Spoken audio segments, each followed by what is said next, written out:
నమస్తే. ప్రస్తుతం మనతో పాటు సీనియర్ జర్నలిస్ట్ దాము బాలాజీ ఉన్నారు. ఆయనతో మాట్లాడదాం. నమస్తే సార్. నమస్తే. Sir K A Paul Pakistan, India మధ్య యుద్ధాన్ని నేనే ఆపాను అని చెప్పేసి ఆయన అంటున్నారు. ఒక పక్కనేమో ట్రంప్ నేను ఆపాను అని చెప్పేసి ఆయన ట్వీట్ ఆల్రెడీ చేశారు. అసలు ఎలా చూడొచ్చు అంటారు సార్ దీన్ని? అదే మాదేదో అంటారు కదా, మోడీ ఏమన్నా చెవులు పెద్ద పువ్వు పెట్టుకుంటున్నాడా అని. అంటే మోడీ ఫూల్ అయ్యాడు. ఇప్పుడు మోడీ కమెడియన్ అయిపోయాడు. ఎందుకంటే ఎవరో వచ్చి నేను యుద్ధాన్ని ఆపాను అంటున్నారు.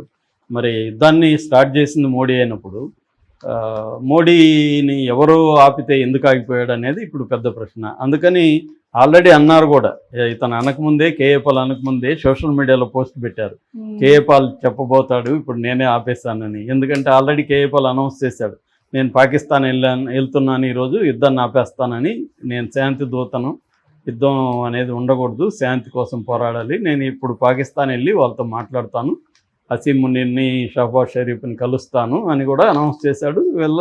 ఈయన వెళ్తాడేమో అని కూడా అందరూ అనుకున్నారు. కానీ సడన్గా ఈరోజు ఎర్లీ మార్నింగ్ ముంబై ఎయిర్పోర్ట్లో కనిపించాడు. ముంబై ఎయిర్పోర్ట్లో కనిపించి చాలా ఆవేశంగా ఒక వీడియో చేశాడు. ఆ వీడియోలో ఏం మాట్లాడాడంటే, తను యాక్చువల్గా ఇస్తాంబుల్, పాకిస్తాన్ వెళ్దాం అనుకున్నాను, కానీ ఇంతలోపల ట్రంప్ డిక్లేర్ అయింది, నేను యాక్చువల్గా ట్రంప్తోనూ అక్కడ సెనేటర్లతో మాట్లాడి యుద్ధాన్ని ఆపించడానికి నేను కూడా చేశాను, పార్షియలీ అని చెప్పాడు. అంటే కొంతవరకు నేను కూడా కారణం యుద్ధం ఆపడానికి, ఎందుకంటే నేను ట్రంప్తోనూ సెనేటర్లు, కాంగ్రెస్మెన్తోనూ మాట్లాడాను, దాని ఫలితంగా ట్రంప్ మోడీతో, పాకిస్తాన్తో మాట్లాడాడు, అలాగే నేను యుద్ధాన్ని ఆపడానికి కారణం అనేది ఆయన చెప్పాడు. అయితే ఆయన యుద్ధాన్ని ఆపడానికి నేనే కారణం అనే దాని మీద ఎక్కువ మాట్లాడకుండా ఇంకొక ఇష్యూ మీద ఎక్కువ మాట్లాడాడు. ఆ ఇష్యూ ఏంటంటే, ఇతను యాక్చువల్గా ఇస్తాంబుల్ వెళ్తున్నాడు. ఇస్తాంబుల్ దగ్గర ఆయన ముంబై ఎయిర్పోర్ట్లో ఉన్నాడు, గేట్ నెంబర్ 17లో ఉన్నాను అని చూపించాడు విజువల్స్ అంతా.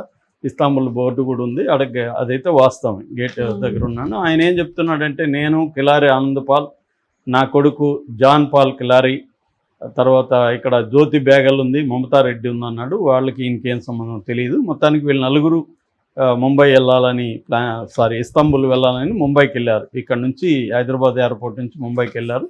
అక్కడ ఇస్తాంబుల్ వెళ్ళాలంటే ఈ అబ్బాయికేమో క్లియర్ చేశారు, కొడుకేమో అమెరికన్ సిటిజన్, వీళ్ళనేమో ఆపేశారు.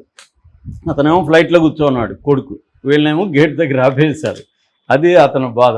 ఎందుకు ఆపేస్తారో చెప్పట్లేదు. క్లియర్గా అన్ని డాక్యుమెంట్స్ ఉన్నాయి, పాస్పోర్ట్ ఉంది, వీసా, టర్కీ వీసా ఉంది. యాక్చువల్గా లాస్ట్ వీక్ కూడా నేను టర్కీలో ఉన్నాను, ఇప్పుడు కూడా మళ్ళీ టర్కీకి పోవడానికి మేము ప్లాన్ చేసుకున్నాం. నాకు టర్కీ వీసా ఉంది, అట్లాగే నాకు గ్రీన్ కార్డ్ ఎక్స్టెన్షన్ కూడా 3 ఏళ్ళకి గ్రీన్ కార్డు ఉంది, క్లియర్గా నా దగ్గర పాస్పోర్ట్ ఉంది, అన్ని డాక్యుమెంట్స్ ఉన్నాయి. కానీ వీళ్ళు ఇండిగో ఎయిర్లైన్స్ వాళ్ళు అన్నీ చెక్ చేసి ఇక్కడ వరకు తీసుకొచ్చి, ఇక్కడ అన్ని సెక్యూరిటీ చెక్ అన్నీ అయిపోయి గేట్లో వెళ్ళాల్సి వచ్చినప్పుడు ఆపుతున్నారు.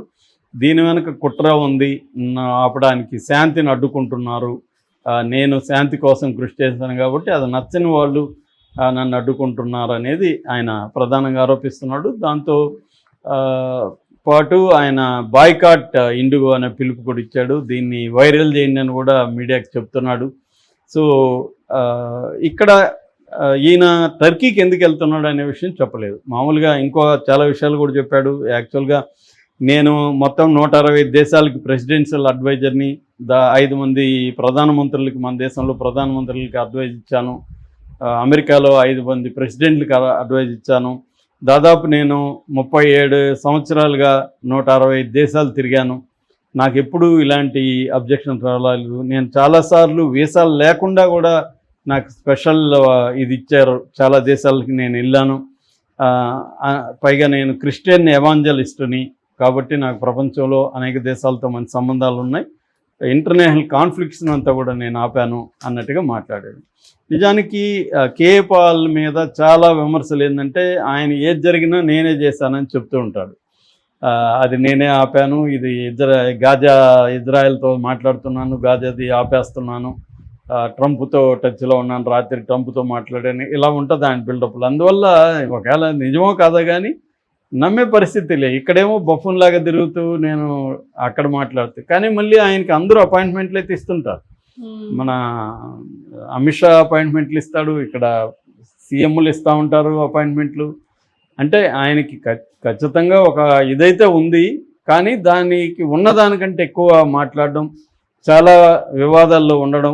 గతంలో కూడా గ్లోబల్ పీస్ ఇనిషియేటివ్కి సంబంధించి కూడా ఆయన మీద విమర్శలు వచ్చాయి. ఇక్కడ కూడా చారిటీ సిటీలో 330 ఎకరాలు ఈయన ఆక్యుపై చేశాడని ఆయన మీద విమర్శలు వచ్చాయి. వాళ్ళ బ్రదర్ చనిపోయినప్పుడు కూడా ఈయన మీద ఆరోపణలు వచ్చాయి, ఈయన చంపించాడని కూడా ఆరోపణలు వచ్చాయి. అట్లాగే ఇజ్రాయిల్ ఫండ్స్ అని ఒక గ్రూపు అమెరికాలో ఈయన మీద ఒక లాస్ ఏంజల్స్లో కోర్టులో లాసూట్ వేశారు. $8,50,000 మా దగ్గర కలెక్ట్ చేశాడు పీస్ కోసం అని చెప్పి, దాన్ని ఈయన తినేశాడని వాళ్ళు కోర్టులో వేశారు. అది పెండింగ్లో ఉంది. అట్లాగే ఈయన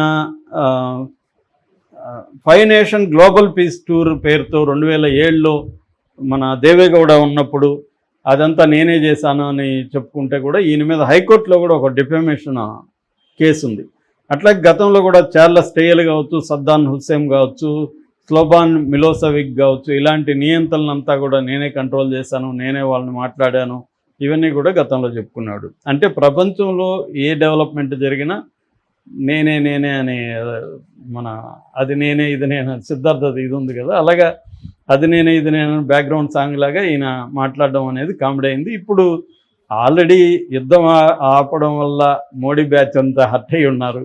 పైగా ట్రంప్ ఆపడం వల్ల వాళ్ళకి అవమానకరంగా ఉంది.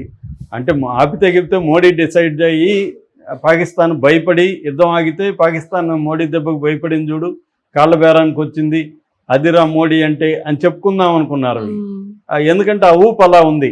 మన డిఫెన్స్ సిస్టమ్స్, మన అటాక్స్, వాళ్ళ ఎయిర్ బేస్లను అటాక్ చేయడం, ఇస్లామాబాద్లో షహబాజ్ షరీఫ్కి వాళ్ళ ఇంటికి 20 కిలోమీటర్ల దూరంలో కూడా మనం అటాక్ చేయగలగడం, లాహోర్ని ఎయిర్పోర్ట్ని, పెషావరు, అంటే మెయిన్ సిటీస్ పంజాబ్ సింధు ప్రాంతంలో ఉన్నవన్నిటినీ కూడా మనం అటాక్ చేయగలిగాం.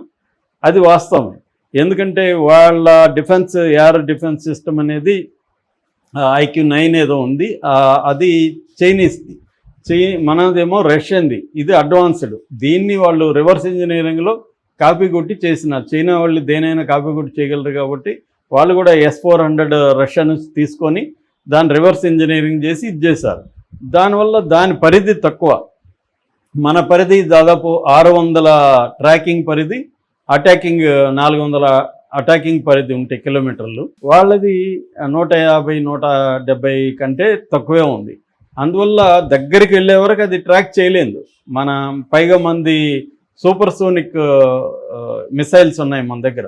బ్రహ్మోస్ అనేది సూపర్సోనిక్, కాంతి కంటే 2.5 రెట్లు వేగం అది సూపర్సోనిక్ అంటే. సో ఆ స్థాయిలో దాన్ని వాళ్ళు ఫైండ్ అవుట్ చేయలేరు కాబట్టి మనం బ్రహ్మోస్ ఉపయోగించినప్పుడు ఖచ్చితంగా మనం అనుకున్న గోల్కి అటాక్ చేయగలం. మరోవైపు మన INS విక్రాంత్ కానీ INS విక్రమాదిత్య షిప్పులు, వార్ షిప్పులు ఏవైతే ఉన్నాయో అవి కూడా కరాచీ వాటర్ దగ్గరకు వెళ్ళి బ్లాక్ చేయగలిగాం మనం. సో ఈ స్థాయిలో మనం ఉన్నప్పుడు యుద్ధం ఆపేయడం అనేది అందరికీ నచ్చలేదు. పైగా ట్రంప్ అనేవాడిని ఎవరు లీస్ట్ కూడా పట్టించుకోలేదు. అలాంటి ట్రంప్ వచ్చి నేనే యుద్ధాన్ని ఆపానంటే దాన్ని కాదనే ధైర్యం కూడా మోడీ ప్రభుత్వానికి లేదు. ట్రంప్ ఆపలేదురా బాబు, మేమే ఆపామని చెప్పుకునే ఇది లేదు. సైలెంట్గా మేమే ఆపాము, మేమిద్దరం కలిసి మాట్లాడుకున్నామని చెప్పుకున్నారు తప్ప ట్రంప్ రోల్ గురించి చెప్పలేదు. సో ఈ నేపథ్యంలో